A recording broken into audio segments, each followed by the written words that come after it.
మీ అందరికీ కూడా ఈ లైవ్నకు స్వాగతం పలుకుతున్నాను. మరి ఎంతగానో మీరు ఈ యొక్క ఛానల్ని ప్రేమిస్తున్నారు, దీంతో కలిసి ప్రయాణిస్తున్నారు. సో అందరు బాగున్నారు కదా? మీరందరూ బాగుండాలని ప్రభుపేట నేను కోరుకుంటున్నాను. అలాగే నేనైతే చాలా చాలా బాగున్నాను. సో మీరు కూడా అలాగనే బాగుండాలి. సో వండర్ఫుల్గా ఉండాలి. God bless you. మనం ఒక విషయాన్ని నేర్చుకుంటున్నాం. ఈ ప్రపంచంలో not only India, so all countries, ఒకసారి నేను ప్రపంచం గురించి మాట్లాడాలని ఇష్టపడుతున్నాను. ప్రపంచంలో ఉన్నటువంటి ప్రజలందరూ అసలు ఒకే రీతిగా ఎందుకు బ్రతకలేకపోతున్నారు? మనుషులంతా ఒక్కటే, మానవులంతా ఒక్కటే కదా, అన్నీ ఒకటే ఒకటే అని చెబుతున్నాం కదా. సో అన్నీ ఒకటైనప్పుడు సో ప్రాబ్లం ఏంటి? అందరూ ఒకే రకంగా బ్రతకొచ్చు కదా, ఒకే రీతిగా బ్రతకొచ్చు కదా. అంటే ఒకే రీతి అంటే ఎలా బ్రతకాలి అని ఒకవేళ క్వశ్చన్ వస్తుందేమో, ఒకవేళ రైట్. ఓకే, సో మనం ఆది కాలములో ఆది మానవుల తర్వాత మనుషుల రీతి నుంచి మనందరం కూడా కొంచెం జ్ఞానవంతులుగా తెలివిమంతులుగా అయ్యాం.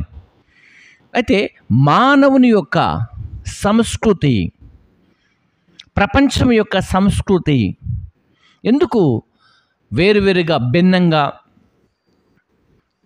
సో వేరువేరుగా ఎందుకు ఇలా చేంజ్ అయింది? అసలు ప్లాన్ ఏంటి? ఎందుకు ప్లాన్ చేస్తున్నారు ఇలాగన? మానవుని యొక్క సంస్కృతి ఎందుకు అంచెలంచెలుగా మారిపోతూ ఉంది?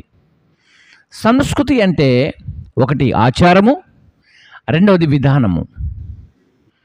విధానము అంటే బ్రతకటానికి, ఎలా బ్రతకాలి అనే దానికి ఆ విజన్ అన్నమాట. సో ఈ రోజున మన భారతదేశమైనా మన చుట్టుపక్కల ఉన్న కంట్రీస్ అయినా అందరూ ఒక రకంగా బ్రతకట్లేదు.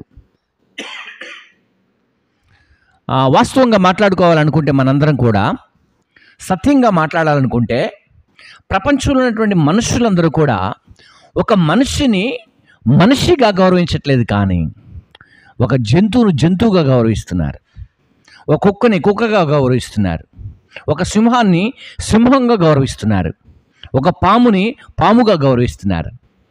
సో ప్రతిదాన్ని కూడా గౌరవించే విధానంలో గౌరవిస్తున్నారు. కానీ మరి కేవలం ఒక మనిషిని మాత్రమే, మానవుని యొక్క సంస్కృతిని మాత్రమే, మానవుని యొక్క ఉనికిని మాత్రమే ఎందుకు చిన్న చూపు చూస్తున్నారు అంటే, మనం గమనించాలి. సమయంలో ఒకసారి ఇలా చేంజ్ చేసుకొని బ్రతకమని ఒకవేళ ఈ సృష్టికర్త అయినటువంటి మహనీయుడు రక్షకుడు కానీ ఎక్కడైనా బోధించాడా? ఫర్ ఎగ్జాంపుల్గా నేను ప్రపంచంలో ఉన్నటువంటి మనుషులందరి కొరకు మాట్లాడుతున్నాను, నాట్ ఓన్లీ ఇండియా.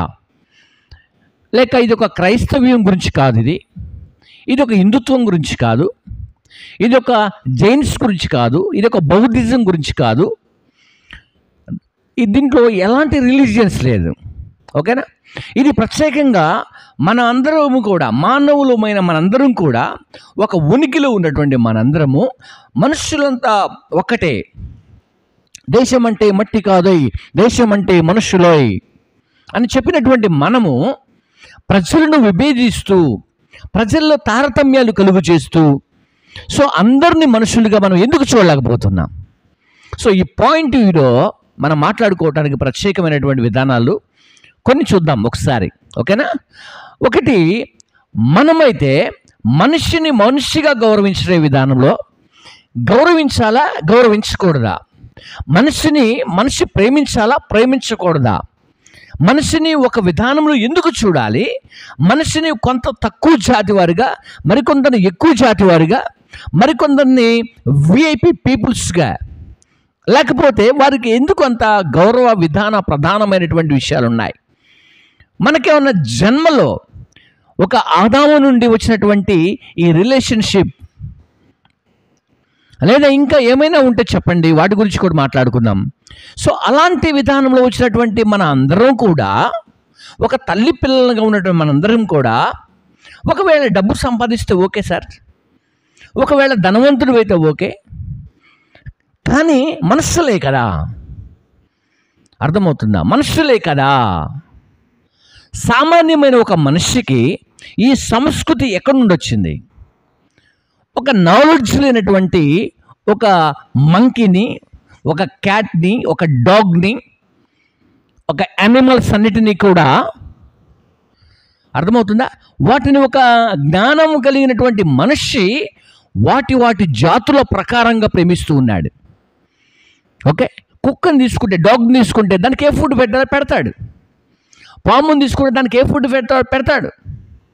సో అలాగున మన కంట్రీస్ అన్నీ కూడా, భూమి మీద ఉన్న ప్రతి దేశం కూడా వాటిని అలాగనే గౌరవిస్తుంది, వాటిని అలాగనే ప్రేమిస్తుంది. ఇండియాలో కూడా కుక్క బహుమంటుంది, అమెరికాలో కూడా బహుమంటుంది, ఆఫ్రికాలో కూడా బహుమంటుంది, శ్రీలంకలో కూడా అదే వాయిస్ ఇస్తుంది అది. బట్ అది ఎక్కడ కూడా వాయిస్ చేంజ్ కాలేదు.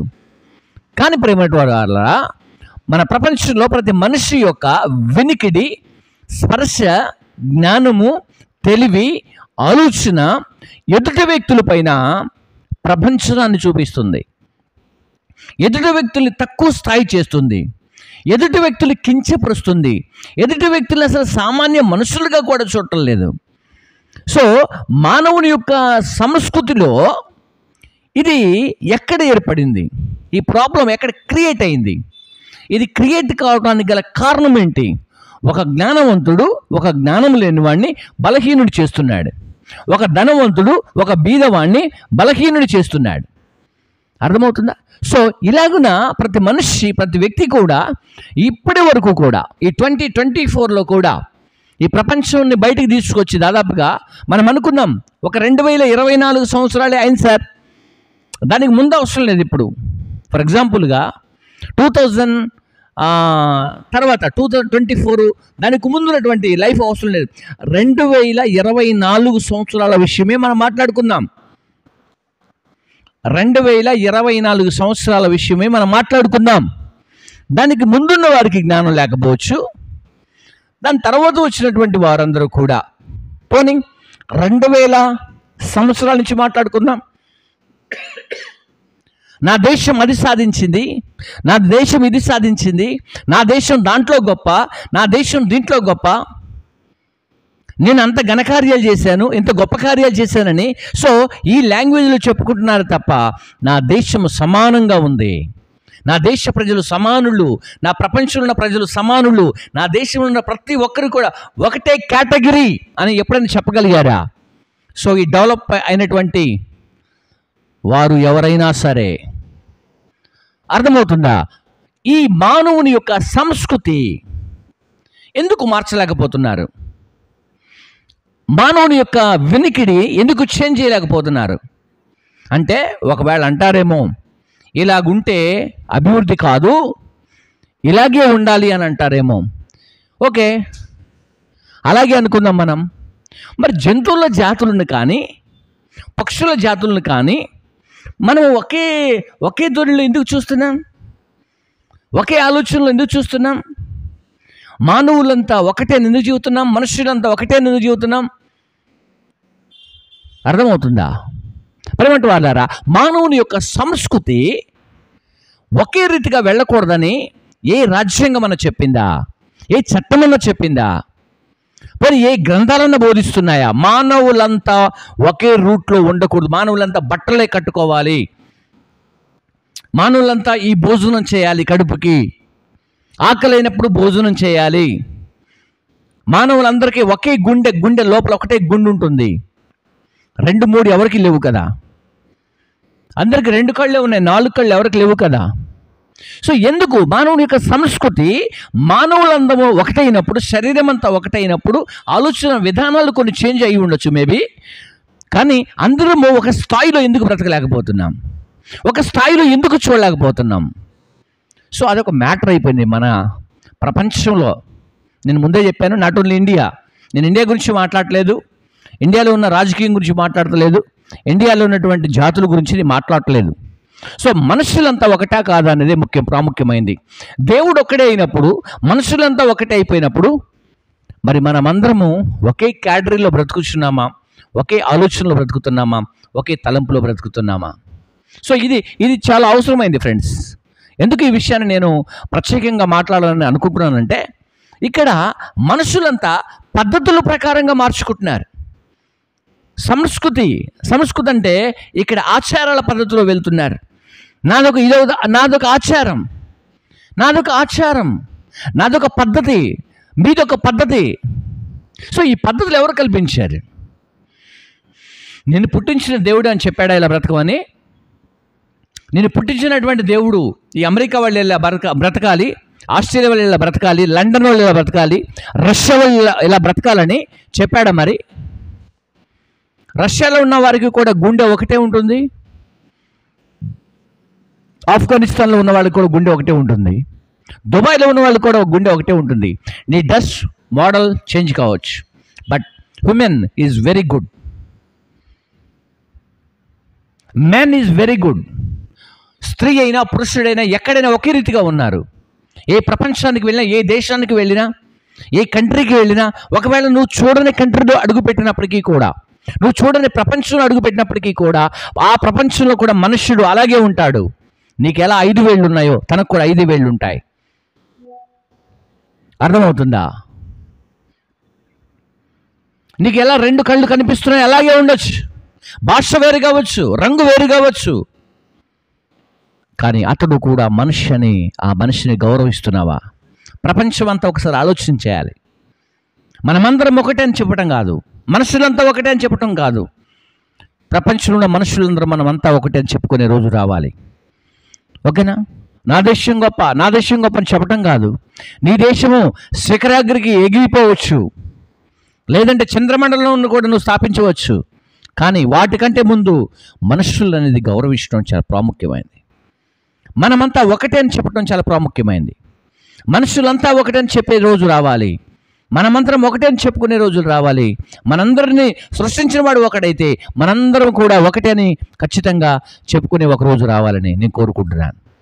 అర్థమవుతుందా? సో ప్రపంచంలో మానవుని యొక్క సంస్కృతి, మనందరం కూడా పేర్లు తీసి పక్కన పెడితే మానవులం, మనుష్యులం కదా. పక్షులు ఉంటాయి, చాలా పేర్లు ఉండొచ్చు మేబీ. ఆ పేర్లు తీసి పక్కన పెడితే అవన్నీ కూడా పక్షులు. జంతువులు కూడా పేర్లు చాలా ఉంటాయి. ఆ జంతువు అనే ఆ పదాన్ని మనం తీసుకొని వాటి పేర్లు తీసి పక్కన పెడితే జంతువులు, మనుష్యులు, నరులు అని మనందరి పేరు ఒకటే కదా. మన యాక్టివిటీస్ అన్ని కూడా సేమ్ ఉన్నాయి కదా. మన పేస్ రీడింగ్స్ కూడా సేమ్ ఉన్నాయి కదా. మనం 2 కాళ్ళతోటే నడుస్తున్నాం, 2 చేతులతోటే పని చేస్తున్నాం, 2 కళ్ళతోటి చూడగలుగుతున్నాం, సో 2 వేళ్లతోటే రాయగలుగుతున్నాం. మన మన మన మన బాడీ లాంగ్వేజ్ సేమ్ అన్నీ కూడా. ఏ కంట్రీలో నువ్వు ఉంటే కూడా సేమ్గా ఉంది. బట్ నువ్వెందుకు మరి మనుషుల్ని ఒకే రీతిగా చూడట్లేదు? నేను ఆ దేశాన్ని పతనం చేస్తాను, నేను ఈ దేశాన్ని పతనం చేస్తాను, నేను ఆ దేశంలో బాంబులు వేస్తాను, నేను ఈ దేశాల్లో బాంబులు వేస్తా. అక్కడ మనుషులు కాదా? ఏం చేస్తావు మరి?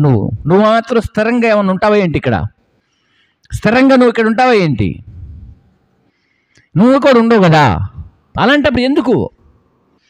అర్థమవుతుందా? సో ఎందుకు ఈ వీడియో నేను చేస్తున్నానంటే, మనందరం ఒకటే, మనుష్యులమైన మనందరం ఒకటే, మనుష్య జాతి మంది. మన సంస్కృతి కూడా అలాగే ఉండాలి. మన ఆచారాలను బట్టి, మన ఆచారాలు ఎవడు నరపలేదు. మనం సృష్టించిన దేవుడు కూడా మనకు ఆచారాలు ఇవ్వలేదు. మనమందరం బ్రతకటానికి, మనమందరం కూడా ఈ పొట్టకూటి కోసం బ్రతకటానికి, కొంచెం బ్రతికిన దినాల ఆహారం కోసం బ్రతకటానికి 10-14 రకాల పనులు చేస్తున్నాం. ఒక 20-30 రకాలుగా జాబ్ చేస్తున్నాం. ఒక 10-15 రకాలుగా వ్యవసాయం చేస్తున్నాం. అర్థమవుతుందా?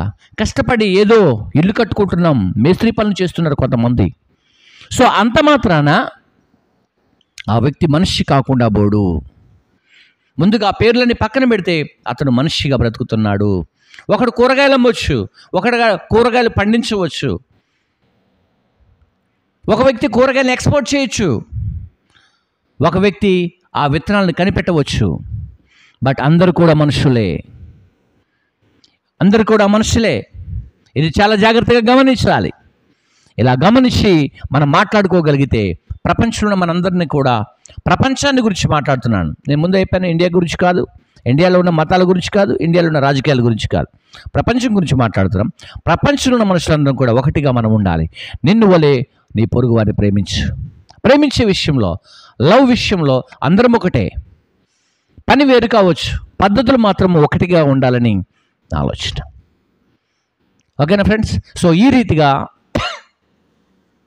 మీరందరూ ఈ 2 విషయాల్ని ఆలోచన చేయాలని నేను మీ అందరినీ కూడా కోరుకుంటూ ఈ నా మాటలు ముగిస్తున్నాను. So God bless you. అందరికీ కూడా శుభాలు కలుగును గాక. మానవులమైన మనందరి సంస్కృతి ఒకటే. ఏ దేశస్థుడైనా మరణిస్తున్నాడు, ఏ దేశస్థుడైనా జన్మిస్తున్నాడు, ఏ ప్రాంతం వాడైనా బ్రతుకుతున్నాడు, ఏ ప్రాంతంలో లేకున్నప్పటికీ కూడా జీవిస్తున్నాడు. అడవిలో ఉన్నాడు బ్రతుకుతున్నాడు, ఇక్కడ 5 అంతస్తుల మేడలో ఉన్నవాడు బ్రతుకుతున్నాడు. 5 అంతస్తుల మేడలో ఉన్నవాడిని కూడా ఒక రోజున భూమిలోనే పాతి పెడతారు, ఈ అడవిలో ఉన్నవాడిని కూడా భూమిలోనే పాతి పెడతాడు. మరణించిన తర్వాత సేమ్ ఈక్వాలిటీ మనకుంది. జన్మించినప్పుడు అందరూ తల్లి గర్భంలో జన్మిస్తారు, అందరూ కూడా ఏదో ఒక ఆహారం తీసుకుని బ్రతుకుతారు. బ్రతికే విషయంలో కూడా అందరికీ ఈక్వాలిటీ ఉంది.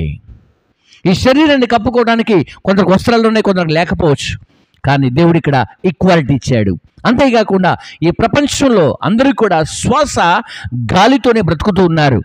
ఇది బీదవాడైనా, లేనివాడైనా, ఉన్నవాడైనా, ఇక్కడ నల్లవాడైనా, తెల్లవాడైనా, ఏ జాతీయుడైనా, ఏ దేశస్థుడైనా, ప్రతి ఒక్క వ్యక్తి కూడా ఆ గాలితోనే బ్రతుకుతున్నాడు. బట్ ఇక్కడ అందరూ కూడా ఈక్వాలిటీ, అందరూ కూడా సమానంగా ఉన్నాం.